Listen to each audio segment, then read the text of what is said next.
Hello, I'm Erin Marcus, founder and CEO of Conquer Your Business, and I want to welcome you to Ready Yet? If all you needed was a step-by-step plan of what to do, you could buy a book on how to succeed and you would be all set. But here's the rub. You'll never do what it takes until you become the person it takes to do it.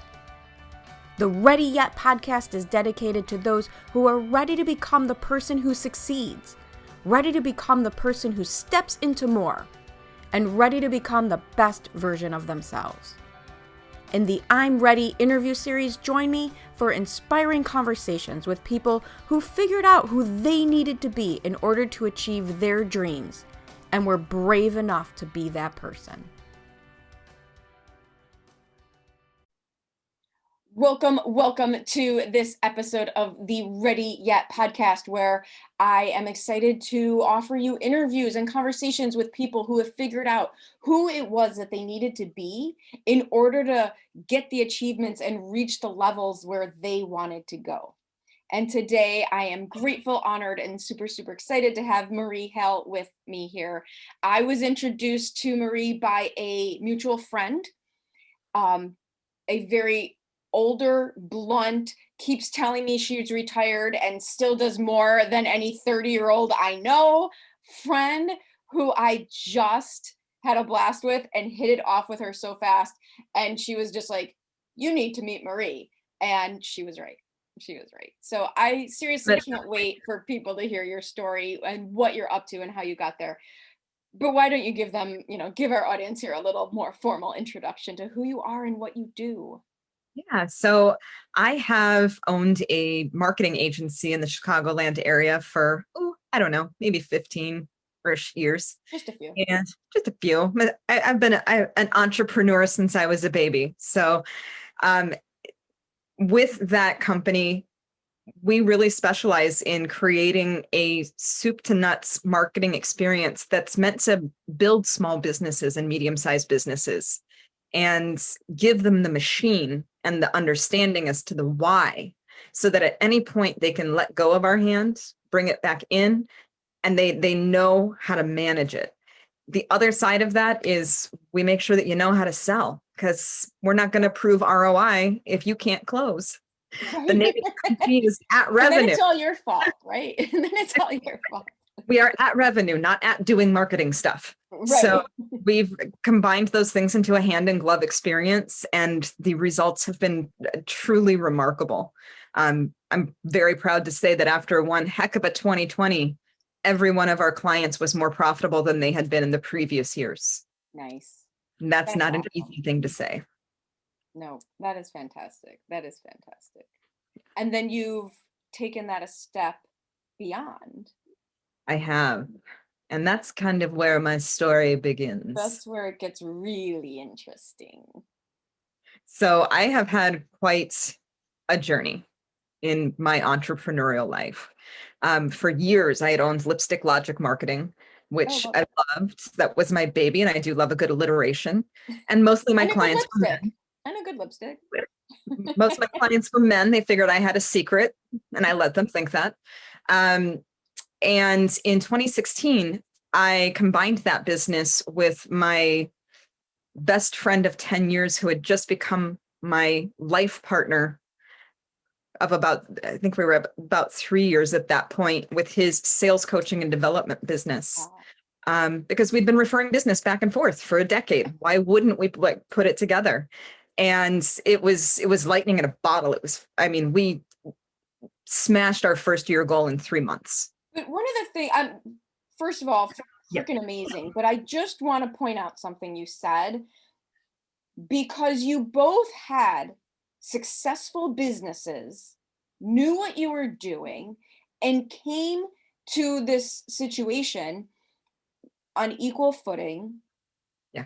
And one of the mistakes, and you can tell me if you see this as well, one of the mistakes I've watched newer entrepreneurs make over and over and over again, I call it hooking their wagon to somebody's horse and they don't know the horse, or being the horse, like they're the one who's out there doing the thing, and all of a sudden people want to hook their wagon to them, and not in a malicious way, not in a they're drawn to the energy.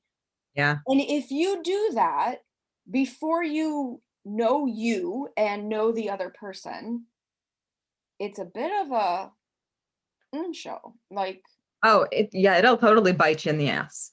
yeah. And it did that to me a little later on in the story. Because, we were very lucky in that we had two different skill sets, but we loved being together 24 hours a day. Like if we weren't in the same room, we were generally pretty frustrated about it. And we took my experience in operationalizing businesses and creating those internal structures and we put structures together before we ever put out a shingle. Nice. And being able to start from that space gives you such tremendous opportunity to see where things are not working quickly and change very quickly. But And that's so, different than getting ready to get ready to get ready to do the thing. right. No, it was in there doing the thing. Now test the thing. Right. Test it, try it, track it, change it. Yep. And we would go through that process continuously. And we also had a phenomenal network. We'd spent 20 years making good, values aligned connections in Chicago. And thank God we did, because 7 months after we opened our doors, he passed. And so there I was with a 5-year-old. And we had just sunk everything we had into opening the business. There was no net for me. Well, and the emotion of losing a partner, way before it's quote unquote okay. Yeah, he was 49. Yeah. I was 37. You never imagine being widowed at 37. Right. And I had 3 weeks to figure out what I was going to do. Why 3 weeks? Because I had to get back to running the business. Mm. And I had to decide if I was going to step into his role and do his job, teaching the curriculum we had spent 10 years putting together, or if I was going to let that part die. And in my soul, it wasn't that I felt that I needed to carry his legacy. It never felt like that to me. But I knew that if I didn't keep teaching sales from a place of love, if I didn't move forward with that particular message and skill set that we were using, the reason you did it to begin with didn't change. No, absolutely not. And so, I had to learn how to grieve on brand so that we didn't lose all of our customers' faith and that we could still close. And it was, I was the whole show that, luckily I had some great partners that were. And this is a perfect example of this whole concept for this podcast is you'll never do what it takes until you become the person it takes to do it. But there's no one version of that. No. There's no one. It's going to change. It changes constantly. Can you be the person who grieves, gets the work done, and honors the love by continuing? And for some people, that wouldn't have been the right approach. Right. But it's who do you need to be in the moment? And one of the weird, because something's, that is such an example of, it's so clear and obvious that an external situation had affected you. But the truth is something always happens, and it's not that level, and it's not necessarily the level of COVID locking us all down, but something always happens. And one of the best comments, one of my little catchphrases, and I don't know even where it came from, I came up in conversation, right? Because that's how it always works, is the truth of the matter is that the situation doesn't dictate the outcome, the person does. Yep. Attitude is the filter for everything. It's the one thing you can control. Yeah. Once you learn to take 100% responsibility for your life, which is chapter 1 of Success Principles by Jack Canfield, take 100% responsibility, whether it happens to you or you happen to it. You're the only one that is going to be holding the bag at the end of the day. Well, and it's a lot of people listen to that because that's like a huge thing for me, especially coming out of a background working with families with aging parents. watching them not have conversations and not make decisions, and then things happening to them. And people look at that as a challenge, and I look at it as empowering. Why would I give my control away to anybody? Isn't it a thing of beauty that if I take personal responsibility for everything, I get to create whatever I want? Entrepreneurialism. Mm. And I'm going to loop back to that as we get a little further down the tail, because it gets a little more dark and twisty. It gets a little messier before the sun comes out. It does. And it was very, very unique for me. And I think that to speak to what you were saying about really knowing yourself, there was not a piece of me that felt like I needed to keep this company going to honor that love. Mm-hmm. That love was what it was. Huge, miraculous. But it wasn't my purpose. Mm-hmm. Right? And so walking through the fog and trying to, make my way through, and anybody that's been through grief knows that there's just it feels like walking through quicksand. Like you can't hear right, you can't see right, but you keep moving. You get up, you put on your lipstick, and you keep walking. And very shortly after that, I got so blessed. My best friend of 15 years, who I had dragged her into every business venture I had ever had, and she was a bookkeeper for a hospital. Like she literally sat next to the morgue and did the accounting. Oh. And she was a worker bee. She would much rather do that than any of this crazy entrepreneurial crap I was doing. And I had made her a deal when we started the company. I said, if I can pay you more and give you benefits, will you come work with me? Well, shortly after Jim passed, I was in that position. And she came on and she was my office manager. She lived with me and my daughter 3 days a week. Yeah. And she was the coolest auntie ever.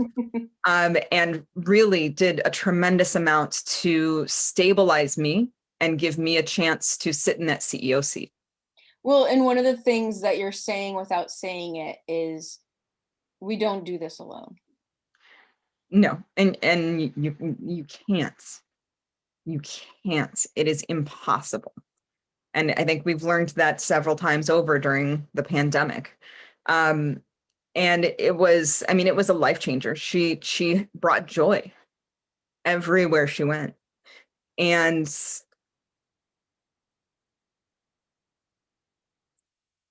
that August, she passed. Oh my God. So within about 16 months of each other, oof, I lost my entire chosen family. And that was hard. Well, and it's not to say the first one wasn't hard, but well, trauma compounds. Trauma compounds. It absolutely does. And you kind of walk through that. And speaking at her funeral, everybody that got up said that they had seen such a change in her, that suddenly she felt smarter and believed in herself more and had more joy and just sense of self and because she was being valued. Right. And she had tapped into a purpose. Yeah. And that was one of the biggest blessings in my life, to be part of that. Yeah. And that's really kind of like the who I am part of it is, yes, I have perfunctory things that I do, but the bigger purpose is how can we help as many people as possible in this lane? And I know that building small businesses allows them to take better care of their employees, which takes better care of their communities, which strengthens the fiber of neighborhoods and makes for a better place to live across the board. And so, again, we put on our lipstick and we keep marching.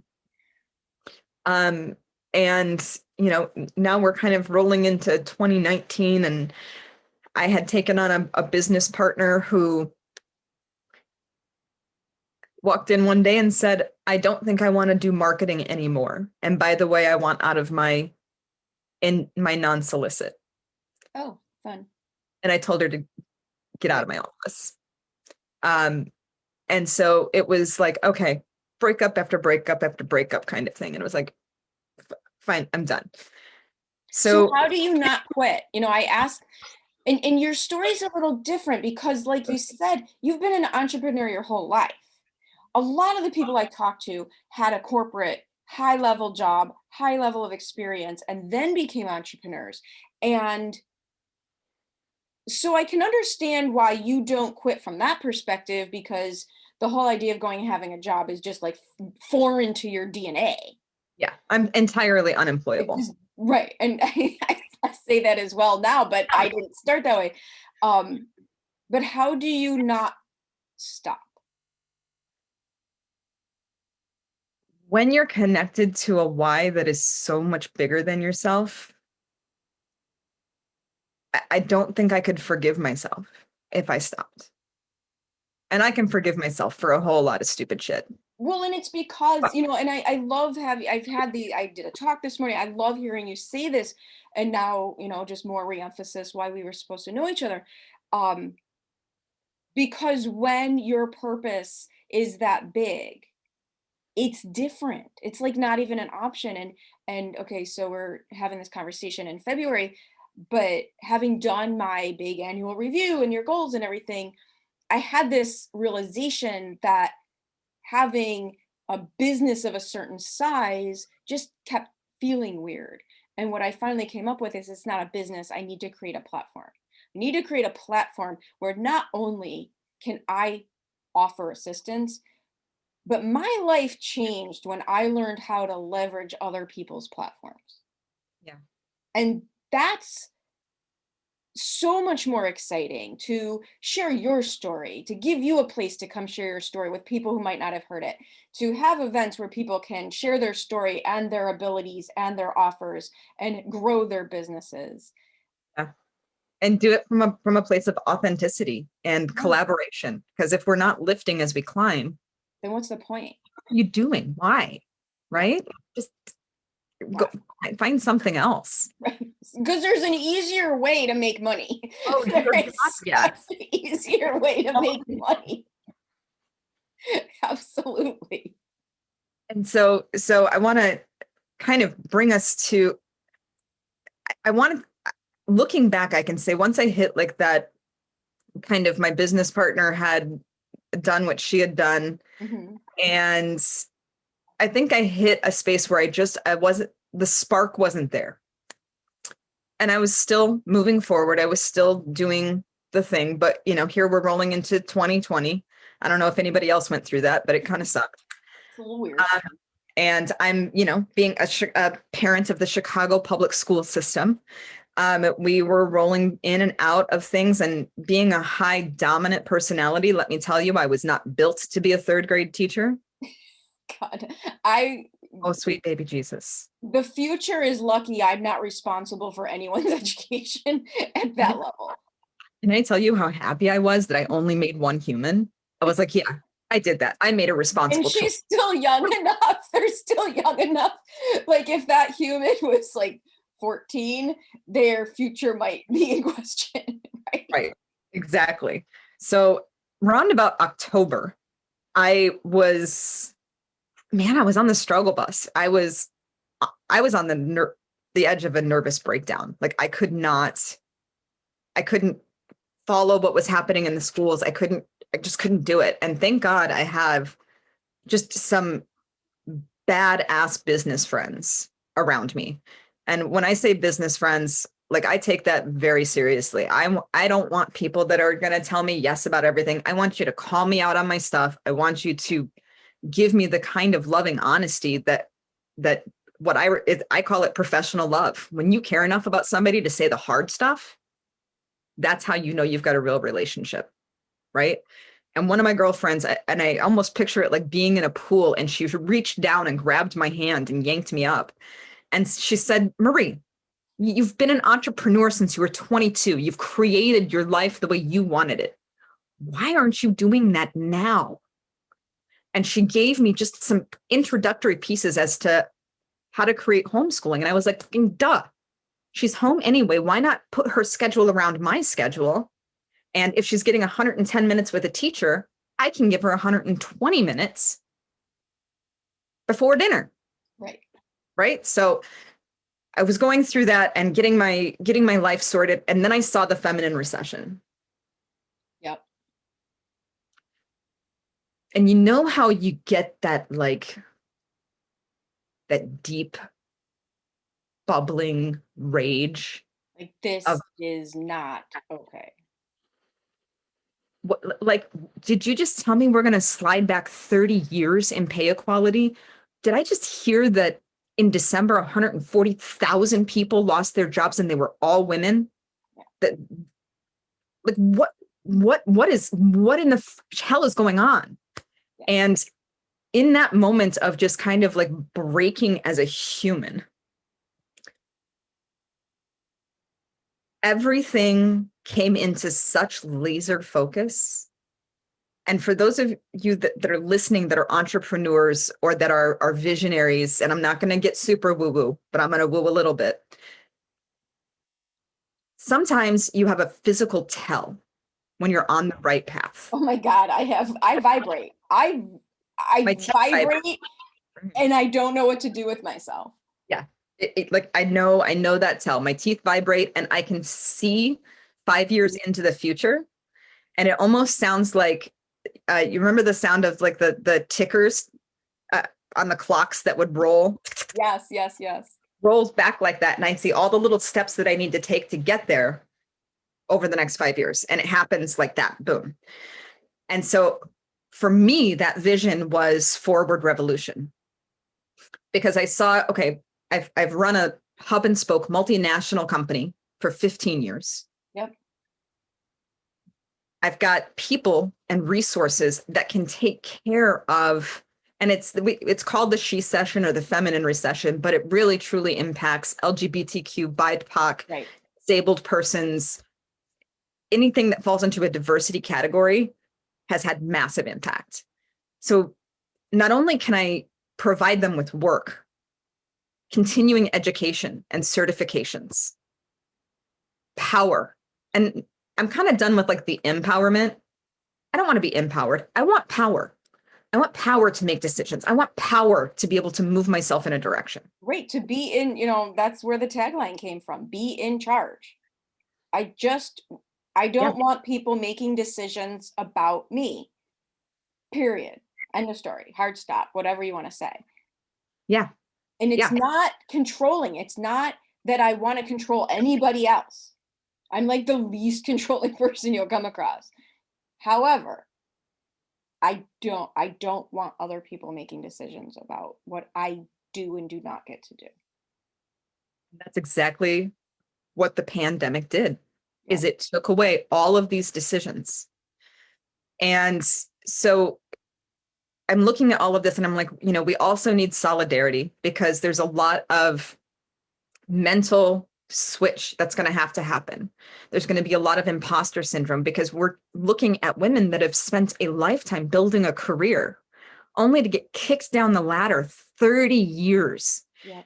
Any woman that has been pushed out of her career or mommy tracked is going to lose 6 months of income, of revenue, and of seniority for every month to 2 months that she's out of the workforce. And I'll be damned if I'm going to walk into a company and work for Todd, who just happened to be the first warm body in marketing that walked by and is making more money than I made when I was sitting in that seat. I hope you're enjoying this conversation about what can happen when you are ready to step into being the person you need to be for success. If you're looking for some inspiration, motivation, and some actual things you can do to help you become the person it takes, you are going to want to join an amazing group of entrepreneurs at the Ready to Conquer virtual event on May 6th through 8th. In just 3 days, we're going to dive deep into how to command your own plan so you can dictate your own outcome. How to work on your business and not stay stuck working in your business. And seriously, build the business you dreamed of when you first decided to become an entrepreneur. Just go to conqueryourbusiness.com/ready to conquer and grab your ticket now.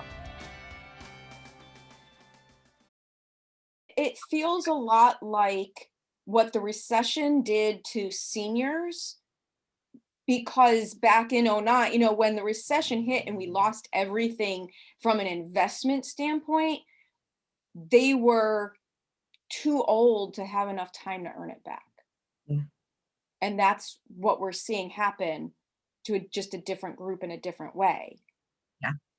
If Yeah. you're 40 or older, there's not enough years left in your, if you take the traditional job market route, where Right. to make that back up, Let alone earn what recoup you should what have, you lost. right, recoup what you lost. Right. Forget it. And so I looked at that and I was like, okay, you know what this is? This is a crack in the patriarchy. Because if we can give people what they truly need from a human perspective to take care of themselves and take care of their families and create a structure that works for them, not what I want to see, but what works for you and your family. Do you want to work 5 hours? Do you want to work 40 hours? When do you want to work those hours? What would be best for your children as opposed to stuffing them into this cattle call kind of It's so experience? old, they don't, and based on circumstances that no longer exist. Exactly. Well, and as a marketing person, just to draw the parallel, what I teach my clients, what I know you teach your clients, is to speak about your business in results, outcome based language. Yep. This is just working in that direction. Exactly. The process doesn't matter if you get the It's results. right. Hence at revenue and not Right. doing stuff. At doing stuff. I'm looking at all of these pieces and I'm saying, okay, we've got a chance to not only help people where they are now and give them back choices, but if you're looking at this from a bigger point of view, as we work with those clients, part of what we ask the revolutionaries for is that they make introductions to those positions that they've had to leave or into their network so that we can step in and be that fractional sales and marketing arm to keep that job open so that it doesn't go to the first, Todd that walks by. And companies need that. They need that risk mitigation. They need that Right. org that can help with a flexible cash flow. Because they don't know what to do either. No, they don't. It's not, a lot of this stuff is being done systemically, but not maliciously. Right. Right. They're in a scramble. They've got to, make ends meet, and they're dealing with the impacts of what's happening as well. Right. So this offers them an opportunity to pull levers that they wouldn't normally be able to pull because our entire team tends to cost less than a single employee. Right. And have more flexibility. And now they've got this pipeline of badass people that have been working on their contract that when and if they want to hire back in, less turnover, easier onboarding, it all works, right? And we help maintain culture because the last thing we want is to fall into a de facto old white guys club again. Well, right? and so back to your personal story, what I really want to point out to people is how fast, when you stay open to ideas, when you keep taking action, how fast you can actually go Yeah. from bottom feeling, drowning in the pool, to I'm so freaking excited I can't control myself. Right. Right. Like I'm not that. going to save this. I'm going to change the way that work works. Right. And I'm not going to settle for anything less. So now we've got a system that is of huge benefit to everybody involved, including sponsors and those kind of folks, because there's no competition. Everybody else is trying to put women back into corporate positions where they're working 50, 60 hours a week. And you can't do it. And it's just not like it's the system broke. Let's find a way to fix it. Well, So and you're that's going to see it in so many different ways, in so many other ways, in the working virtual ways. And I think one of the gifts that the pandemic gave us is the way it should be no longer exists. And this really is an opportunity to change the new version of maybe it could be this way, because we're so far freaking removed from what anybody thinks should be happening. Right. That if we don't take this opportunity to create it the way we want it to. It's gonna be another 100 years. Exactly. And no, not on my watch. Not having that. And so what I did not realize when I was going through this, and we're talking, I had this idea on October 15th. We launched January 7th. Done. I've got a world to change. People need this. Let's go. Right. They can't afford to wait. Yeah. And what I didn't see was that I had taken all of this culmination of my experiences and my griefs and my losses and had built up some serious bounce back muscles along the way. The resilience. Moved into my higher purpose. And now it, all of those thoughts of it being a legacy experience or being what Jim and Marie created together is so quintessentially Marie at its core, that at 41, I came into my own again.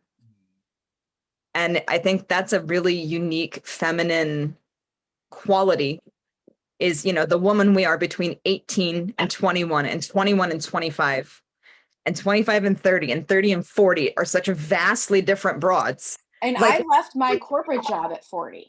I left, at 40 is when I'm like, I don't know what I want, but this isn't it. And I was happy and well paid and had wonderful people I was working with. So it wasn't, and here's another thing that you are really modeling. The success I see that happens for people is those who are running towards something as opposed to those who are running away from something. Because here's the problem. You're bringing you with it. And I wasn't running away from my corporate job. I ran toward creating something new. You're running towards creating something new. And that's really where the success comes and the magic can happen. Yeah. And I have to say, there has been, I've been completely reignited. And the knowing that you're on a path that's not only going to provide for your family, because I am still the whole show, right?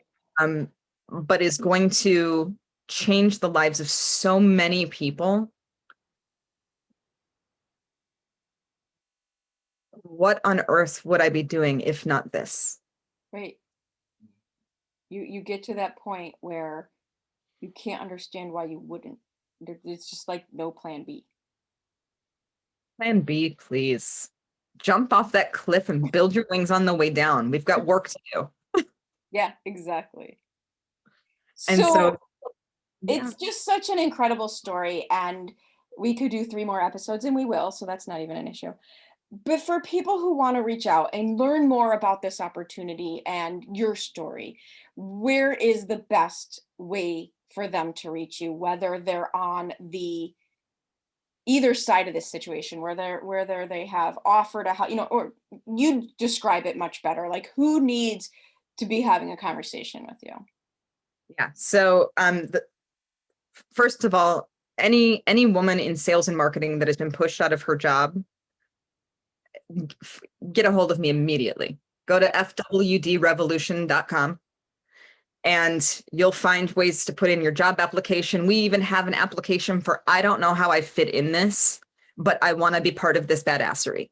Nice. Like, just come. We'll find a way. For clients for companies that are looking to stand behind what they've talked about all these years about supporting diversity initiatives and maintaining ultimate culture within their organizations, you need to be part of this bandwagon. You need to find us, because we're going to be able to bring so much talent and breadth to what needs to be a highly pivotable marketing and sales experience. And somewhat of a safety net for them. Huge, because we've got a bench of 200 to 300 experts. Yep. You can't come up with a problem that we can't fix. Right. You can try.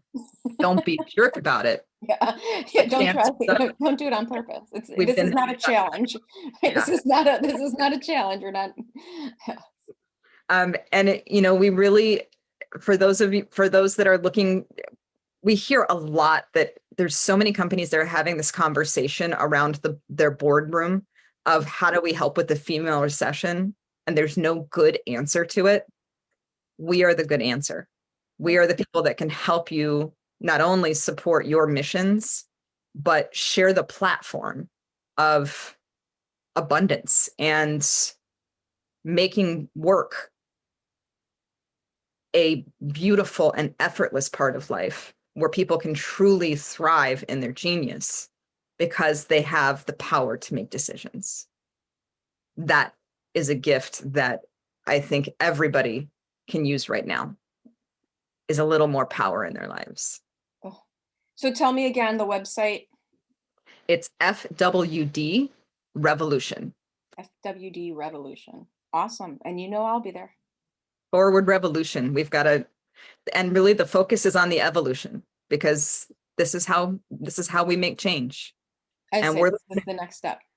Yeah. And we're looking for anybody who wants to be loud and mouthy and scream from the mountaintops with us, because this recession is not okay. And those of us that are caring for others are not okay. We have a place for you. And as we grow, we're going to make sure that we have a model that we can share with other industries, because I don't know how to be an engineer. I really don't want to. There should be an engineer that's out there starting their own revolution. Absolutely. So thank you so much for being so open with your story, but then also sharing the passion of what it can turn into. I know I'm inspired by you. I love just having conversations with you. I know somebody has heard you today who absolutely needed to hear this message. So thank you. Well, and I'm just so blessed that we were connected. I think having a network that really knows your values and knows who you are is one of the biggest blessings in life. So now I count you as part of my blessings. Absolutely. Thank you so much for joining me on the Ready Yet podcast. I get so motivated by the amazing accomplishments of the remarkable people I meet, and I'm excited to be able to share some of their stories with you. You can find more episodes of Ready Yet at your favorite source for podcasts or at conqueryourbusiness.com. And if you've already decided that you are ready to become the person you need to be to achieve your big goals, feel free to reach out to find out how I can support you in your efforts. Or check out the Work with Erin page on the Conquer Your Business website. I also invite you to share this podcast with anyone you know who loves to learn and be inspired. And if you're so inclined, I'd be absolutely grateful for any reviews you'd like to share as well. Thanks again for joining me. This has been Erin Marcus, hopefully inspiring and helping you to go conquer your big dreams.